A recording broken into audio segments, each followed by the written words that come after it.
मेरे मोहतरम मुसलमान दोस्तों, कब्र का अज़ाब प्यारे रसूल सल्लल्लाहु अलैहि वसल्लम की तवील हदीस है। सारी हदीस तो मैं आपको सुना नहीं सकता, लेकिन इशारा कर देता हूँ कि दो आदमी आए, प्यारे रसूल सल्लल्लाहु अलैहि वसल्लम को सैर करने के लिए ले गए। आप सल्लल्लाहु अलैहि वसल्लम ने कई चीज़ें देखी।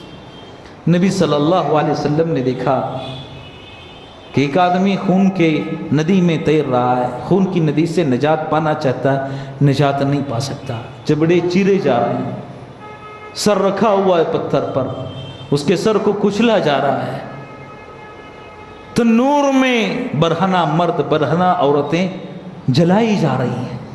नबी सल्लल्लाहु अलैहि वसल्लम ने पूछा, सवाल किया कि ये कौन लोग हैं, ये किस किस्म का अज़ाब है। नबी सल्लल्लाहु अलैहि वसल्लम के पूछने पर जवाब दिया जाता है, कहा जाता है कि जिस आदमी को आपने देखा खून की नदी में तैरते हुए किनारे आना चाहता है, सूद खाने वाला, सूद लेने और देने वाला, जिसके चबड़े चीरे जा रहे थे, झूठ बकसरत इस्तेमाल करने वाला, झूठ बोलने वाला, जिन बरहाना मर्दों और औरतों को आपने तन्नूर की आग में जलते हुए देखा, दुनिया में जिना करने वाली औरतें, जिना करने वाले मर्द।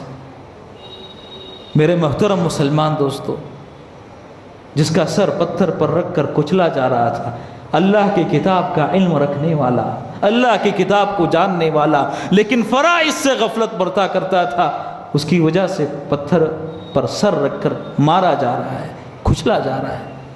गौर कीजिए, कब्र का अज़ाब और जहन्नम का अज़ाब इंसान के लिए बड़ा सख्त है।